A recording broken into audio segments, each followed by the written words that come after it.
গ্রাম বাংলার রাত খুবই রোমাঞ্চকর হয়, তার উপর যদি বর্ষাকাল হয়। আমরা এই রকম একটি রাতে রান্না করলাম ডিমের কারি আর মাটির তাওয়াতে হাতে সেঁকা রুটি। নিস্তব্ধ পরিবেশ, বাইরে ঝিঝি পোকার ডাক আর মাঝে মাঝে বৃষ্টির আওয়াজ। দারুণ একটা আমেজ, দারুণ একটা রোমাঞ্চকর সময় কাটালাম। রুটি গোল করে বানানো একটা শিল্প, আর সেই শিল্পকর্ম থেকে আমি অন্তত 100 হাত পিছিয়ে। বাড়ির মহিলারা এই শিল্পকর্মটি খুবই নিপুণভাবে করে থাকে।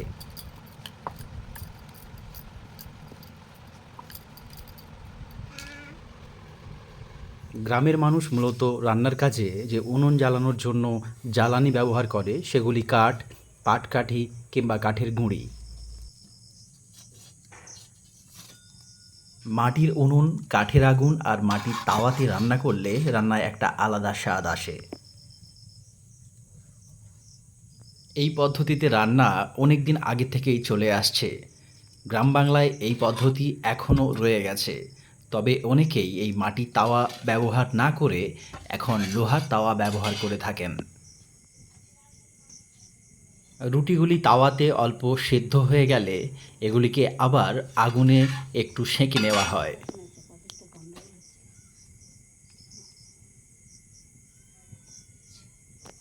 রুটি বানানো হয়ে গেলে এরপর ডিমের কারি বানানোর জন্য যেই সমস্ত মশলাপাতি দরকার সেগুলিকে কেটে নেওয়া হচ্ছে।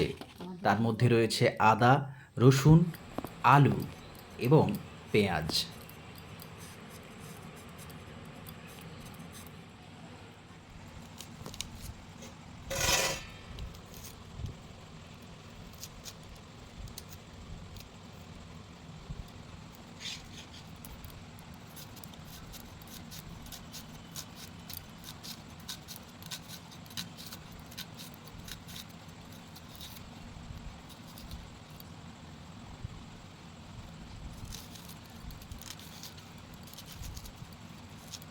এই ডিমের কারি বানানোর জন্য যে শুকনো মশলাগুলো আমরা ব্যবহার করছি সেগুলি জিরে গুঁড়ো, হলুদ গুঁড়ো, লঙ্কা গুঁড়ো এবং ধনে গুঁড়ো।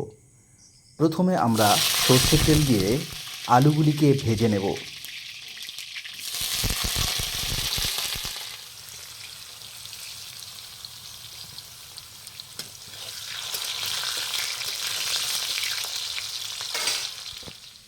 মিক্সচার মেশিনের পরিবর্তে আমরা শিল নোড়া ব্যবহার করছি মশলাগুলিকে বাটার জন্য। এখানে আদা এবং রসুনকে একসাথে শিলে পেশাই করে নেওয়া হচ্ছে।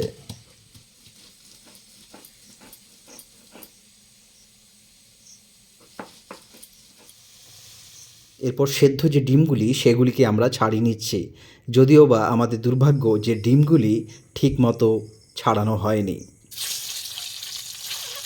সেদ্ধ ডিমগুলিকে ছাড়িয়ে প্রথমে আমরা সরষের তেল দিয়ে একটু ভেজে নেব।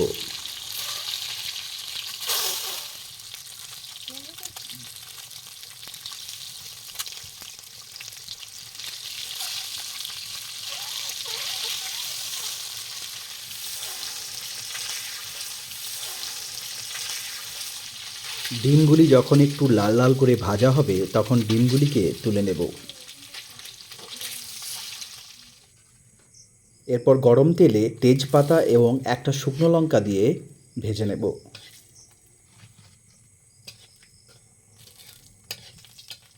তেজপাতা এবং শুকনো লঙ্কার পর আমরা কাঁচা পেঁয়াজগুলোকে তেলের মধ্যে ছেড়ে দেব। ততক্ষণ পর্যন্ত ভাজবো যতক্ষণ পর্যন্ত পেঁয়াজগুলি হালকা ব্রাউন কালার না হচ্ছে। ভাজা হয়ে গেলে এরপরে আমরা আদা রসুনের পেস্টটি একসাথে ওই পেঁয়াজের মধ্যে দিয়ে দেব এবং সমানভাবে ওইগুলিকে একসাথে সব মিলিয়ে ভাজবো। এরপর আমরা যে গুঁড়ো মশলাগুলো ব্যবহার করছি সেইগুলিকে অল্প পরিমাণ জল দিয়ে একসাথে একটা পেস্টের মতো তৈরি করব।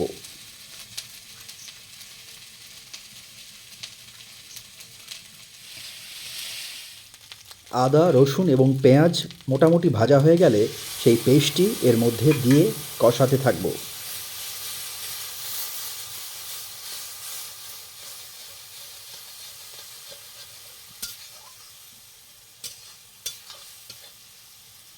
এরপর মশলাগুলি ঠিকমতো কষানো হলে যে ভাজা আলুগুলি ছিল সেগুলি আমরা ওই মশলাতে দিয়ে আবার কষাবো।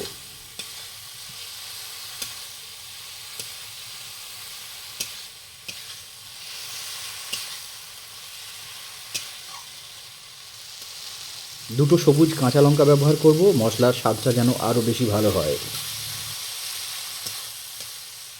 মশলা ভালোভাবে কষানো হয়ে গেলে আমরা ওতে জল এবং পরিমাণ মতো নুন দিয়ে আবার ভালো করে ফুটিয়ে নেব।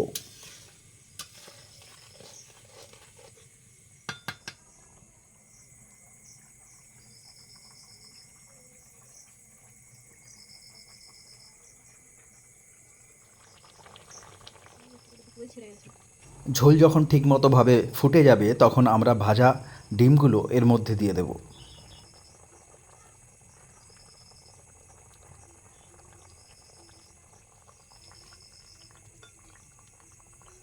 এরপর আর কিছু সময় ঝোলটিকে ফুটিয়ে নামিয়ে নিলেই তৈরি আমাদের ডিমের কারি।